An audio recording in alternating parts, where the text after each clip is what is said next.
बच्चों, तो social pharmacy में है introduction to microbiology and common micro organism का है आज लेक्चर नंबर 3। कौन सा? Lecture number 3। ओके भाई, लेक्चर नंबर 3 है आज।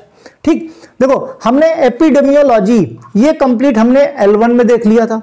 ठीक, अब हमने इसकी बात स्टार्ट की है। इसमें हमने एक्यूट रेस्पिरेटरी इन्फेक्शन ये हमने देखा था सेकंड नंबर के लेक्चर में।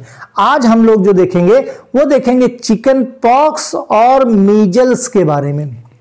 चिकन पॉक्स और मीजल्स, देखो क्या है कि एक साथ में करवाने को तो 2 घंटे का लेक्चर ले लूं और 1 दिन में खत्म करवा दूं सारी डिजीज, लेकिन मैं तो करवा दूंगा, पढ़ना तो आपको है। इसलिए 1-1, 2-2 डिजीज के छोटे छोटे वीडियोस मैं बनाता जाऊंगा, आप पढ़ते जाओ, उसको बार बार देखते जाओगे, बड़े आराम से समझ में आ जाएगा।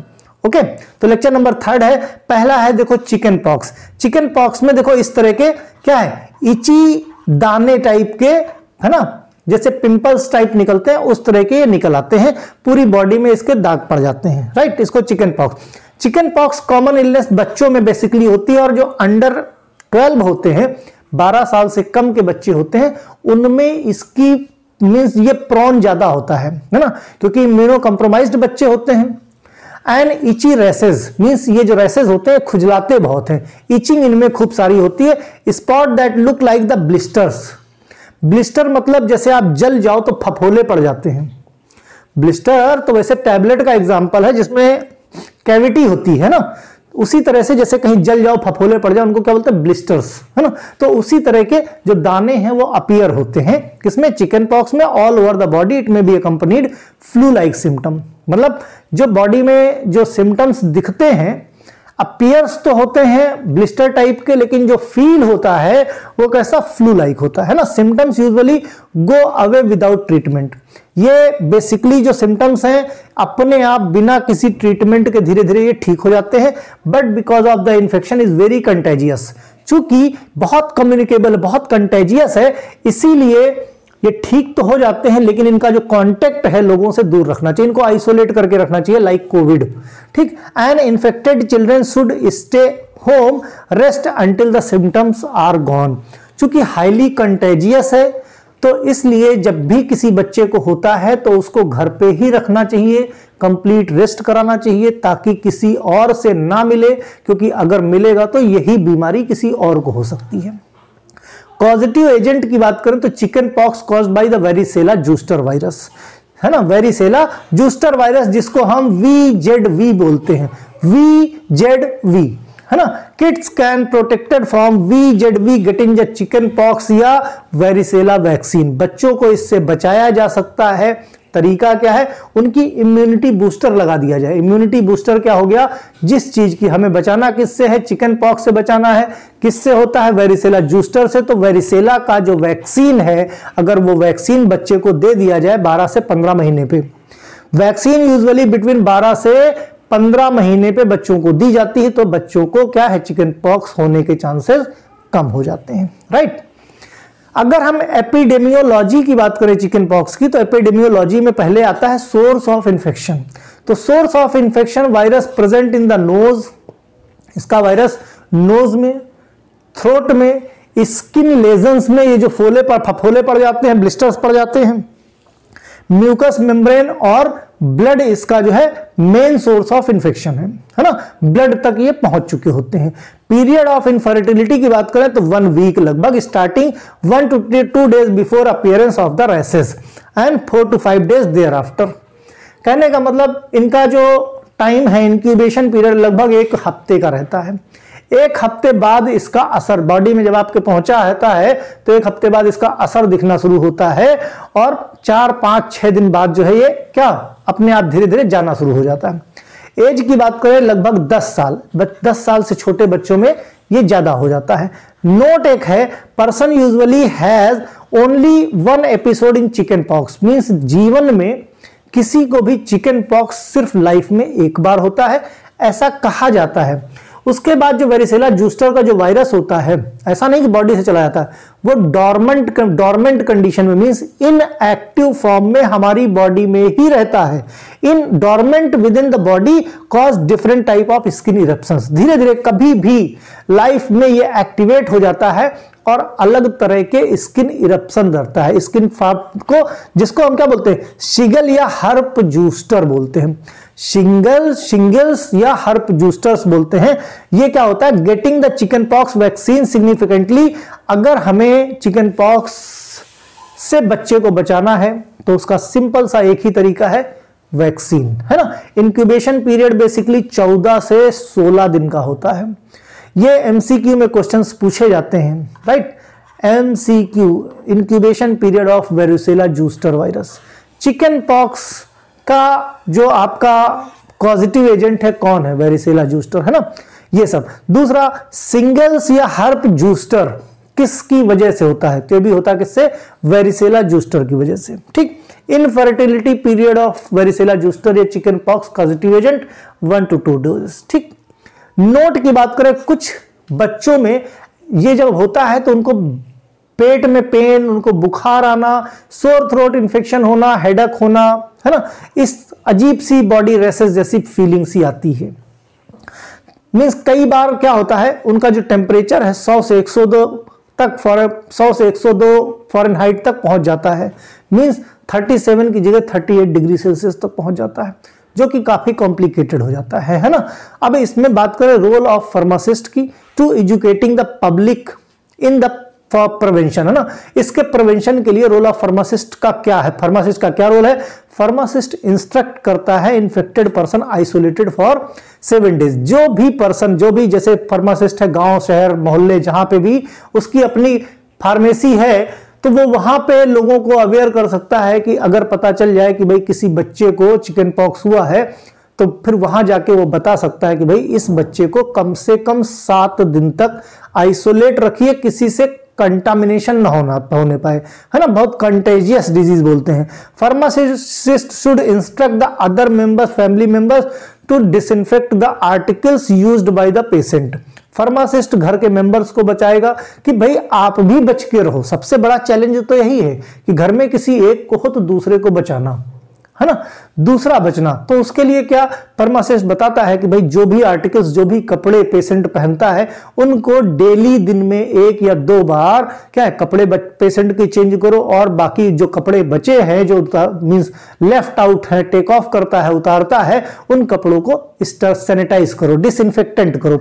Pharmacist should give the varicella zoster virus infect with in the 72 hours exposure for the prevention. Means उसकी वैक्सीन दी जाती है। उसमें होता क्या है, वेरिसेला जूस्टर का जो वायरस होता है उसी को डोरमेंट करके दे दिया जाता है।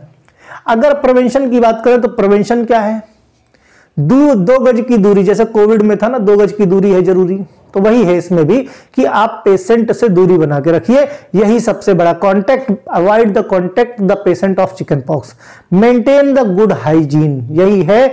जैसे कोविड का केस था, इसमें भी वही है। ट्रीटमेंट, कोई ट्रीटमेंट नहीं, ये अपने आप धीरे धीरे करके अपने आप ये ठीक हो जाता है, ठीक। तो ये बात थी है कि चिकन पॉक्स की, ठीक। मोड ऑफ ट्रांसमिशन की भी बात कर लें कि क्या होता है, तो एयरबॉर्न डिजीज है, बात करने से, ड्रॉपलेट्स शेयरिंग से, है ना। फेस टू फेस कांटेक्ट, अगर आप सामने बैठ के बात कर रहे हो तो ड्रॉपलेट्स जा सकती हैं, फेस टू फेस कांटेक्ट होता है, ये मोड ऑफ ट्रांसमिशन है। क्लिनिकल प्रेजेंटेशन की बात करें, मींस अगर किसी को चिकन पॉक्स हुआ तो क्लिनिकली सिम्टम्स क्या होंगे, तो देखो सर क्या होता है, चिकन पॉक्स का रेड इची रेसेस, लाल रंग के इची रेसेस होते हैं जो इचिंग होती रहती है। Skin usually appears first, skin में सबसे पहले कहां पे, एब्डोमेन में, पेट पे या बैक पे, पीठ पे या चेहरे पे, इन जगहों पे पहले सबसे पहले अपीयर होते हैं। उसके बाद रेस्ट ऑफ द बॉडी में सब जगह अपीयर हो जाते हैं। Rashes begin the multiple small red bumps, छोटे छोटे बम्स बहुत सारे पूरी बॉडी में आ जाते हैं, जो पिंपल की तरह का, या जैसे इंसेक्ट, कोई मधुमक्खी है, कोई मच्छर है, स्ट्रॉन्ग सा काट ले तो जो लाल लाल चकत्ते पड़ जाते हैं, कुछ उसी तरह से उसके दिखने में उसी तरह का लगता है ना। ब्लिस्टर्स वॉल ब्रेक्स, अब इसमें जो फफोले पड़ते हैं, ब्लिस्टर्स पड़ते हैं, उनमें क्या लिक्विड भरा रहता है, ट्रांसपेरेंट सा लिक्विड होता है। जब ये टूट फटते हैं तो ये फैल जाता है, और फैलने से इन्फेक्शन और ज्यादा हो जाता है। अगर उनको ना छेड़ा जाए तो अपने आप बैठ जाएंगे। Chicken pox blisters usually less than the quarter of the inch, means 1/4 of the inch के बराबर होता है। रेडिश बेस होता है, 2 से 4 दिन में ये क्या है जाने लगता है। रैसेस में more extensive severe the kids kid disorder called eczema. Eczema मतलब जो स्किन की डिजीज होती है वो इसकी वजह से हो सकती है। नेक्स्ट डिजीज की बात करें, मीजल्स, लगभग जैसे चिकन पॉक्स के दाने होते हैं, कुछ इसी तरीके का ये भी होता है। Measles also called rubella, rubella भी बोलते हैं इसको। हाईली कंटेजियस रेस्पिरेटरी इन्फेक्शन होता है ना, एक्यूट रेस्पिरेटरी इन्फेक्शन। इसीलिए मैंने पहले पढ़ा दिया क्योंकि ये सब उसी के पार्ट हैं, ये सारे के सारे रेस्पिरेटरी इन्फेक्शंस हैं, ठीक है। It is cause total body skin flu like symptoms including the fever है, कफ है, रनी नोज है, इसमें क्या सर्दी सी हो जाती है। पॉजिटिव एजेंट क्या है, आरएनए पैरामिक्सोवायरस, आरएनए पैरामिक्सोवायरस। एपिडेमियोलॉजी की बात करें, सोर्स ऑफ इन्फेक्शन क्या है, केस ऑफ मीजल्स, जैसे मीजल्स का केस था।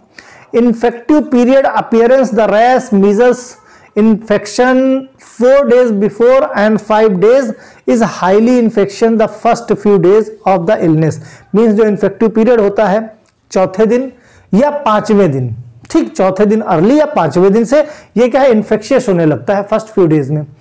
एज की बात करें, measles mainly occurs in infants and children in both sexes, means male and female दोनों केस में, बच्चों में और इन्फेंट्स में, मीन्स जो न्यू बॉर्न बेबी होते हैं उनमें ज्यादा चांसेस होते हैं। इम्यूनिटी की बात करें, measles make the person immune of life, means अगर एक बार हो गया तो दोबारा नहीं होता है क्योंकि एंटीबॉडीज बन जाती हैं। लेकिन अगर कोई बच्चा माल न्यूट्रिएंट्स है, माल नरिश्ड है, मीन्स उसमें माल न्यूट्रिशन की प्रॉब्लम है, उसमें न्यूट्रिशन की मात्रा कम है, तो ऐसे केस में मीजल्स बहुत ज्यादा सीवियर हो सकता है, कई बार बच्चों की जान चली जाती है, इसीलिए ज्यादा खतरनाक है। इनका इंक्यूबेशन पीरियड 9 से 12 दिन का होता है, याद रहे, इंक्यूबेशन पीरियड खूब पूछते हैं एग्जाम में, ठीक। मोड ऑफ ट्रांसमिशन की बात की जाए तो ठीक उसी तरह से जैसे आपका मीजल्स चिकन पॉक्स का था वैसे ही मीजल्स का है, ठीक। क्लिनिकल प्रेजेंटेशन भी, while measles is probably best known the full body rashes, full body एकदम जैसे आसमान में खूब सारे तारे निकले होते हैं कि बिल्कुल जगह नहीं बचती, ठीक उसी तरह से मीजल्स होते हैं। चिकन पॉक्स के तो फिर भी ब्लिस्टर्स होते हैं, है ना, इसमें ब्लिस्टर्स नहीं, इसमें दाने होते हैं ढेर सारे। फुल बॉडी में रेसेस होते हैं। First symptoms of the infection usually hacking cough, पहला मतलब स्टार्टिंग उसमें क्या होते थे, उसमें पेट में पहले दाने निकल आते थे, है ना, पेट में, बैक में, चेहरे पे स्टार्टिंग। इसमें क्या है, पहले सर्दी हो जाती है, रनिंग नोज हो जाती है, इसीलिए सिम्टम्स पता नहीं चलते हैं। क्यों? क्योंकि आजकल तो थोड़ा भी मौसम चेंज होता है, थोड़ा भी एलर्जी हो जाती है तो लोगों को सर्दी हो जाती है, इसीलिए इसका जो सिम्टम है वो क्लियर नहीं हो पाता, है ना। हाई फीवर होता है, रेड आई, आंखें लाल हो जाती हैं। Characteristic makers the measles the Koplik's spot, ये जो स्पॉट ऐसे ऐसे करके पूरी बॉडी में पड़ते हैं, इनको बोलते हैं कोप्लिक्स स्पॉट, है ना। तो कोप्लिक्स स्पॉट ये एमसीक्यू का क्वेश्चन है। कोई भी ऐसी चीज, है ना, कोप्लिक्स स्पॉट किसमें पड़ते हैं तो आप बता सकते हो। इसमें स्मॉल रेड कलर के स्पॉट होते हैं विद ब्लू व्हाइट सेंटर।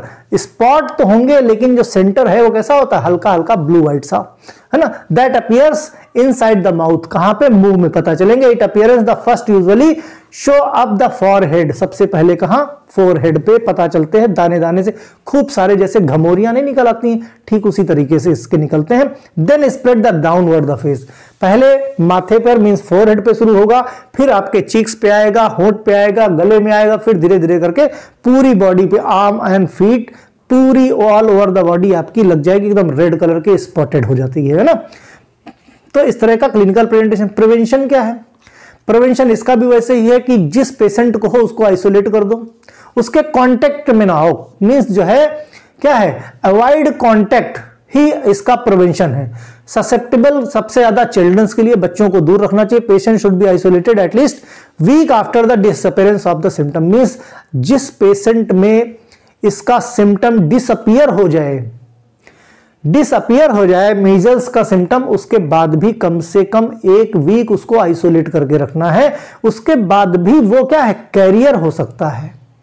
1 हफ्ते मींस जब सिम्टम हो, डिसअपीयर हो गया तो लगता है कि ठीक हो गया, अब हम ऑफिस जा सकते हैं, स्कूल जा सकते हैं, लेकिन वो कैरियर हो सकता है। वो तो चलो इम्यून हो गया, लेकिन दूसरा इम्यून नहीं हुआ, दूसरे को इन्फेक्शन फैला सकता है। Measles can be deadly disease particular mall nourished children, ऐसे बच्चे जो कुपोषण का शिकार होते हैं उनको अगर मीजल्स हो जाता है तो वो जानलेवा हो जाता है ना। इसमें रोल ऑफ फार्मासिस्ट क्या है भाई, educating in public in prevention, pharmacist will instruct the infected person isolate for 7 days। Pharmacist बताएगा कि भाई किसी पेशेंट को क्या है 7 दिन तक आइसोलेट करके रखिए। इम्यूनाइजेशन के लिए बेटर है कि फार्मासिस्ट उसको क्या करे, इम्यूनाइजेशन के लिए उसको वैक्सीन दिलाए।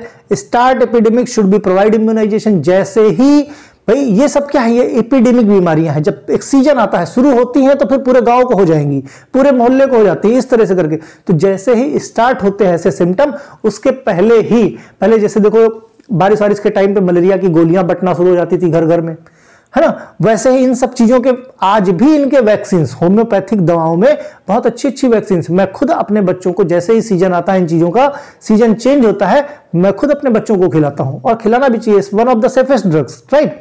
तो कहने का मतलब जैसे ही ये एपिडेमिक स्टार्ट होती है वैसे ही घर घर इम्यूनाइजेशन करवाना चाहिए। शुड बी रिकमेंडेड MMR, है ना। तो MMR का जो वैक्सीन होता है, कॉम्बो वैक्सीन होता है, ये वैक्सीन बच्चों को प्रोवाइड कराना चाहिए, मींस वैक्सीनेशन रिकमेंड करना चाहिए फार्मासिस्ट को समझाना चाहिए MMR के फायदे क्या होते हैं, राइट। तो इस तरह से ये 2 डिजीज हमने कवर की। नेक्स्ट में कोशिश करेंगे 2 या 3 डिजीज, या जिस पैटर्न पे भी आपको पढ़ना है। क्यों? क्योंकि ये चैप्टर, इसके बाद एक चैप्टर और है, उसका पूरा सोशल फार्मेसी कंप्लीट खत्म हो जाएगा। Okay, bye.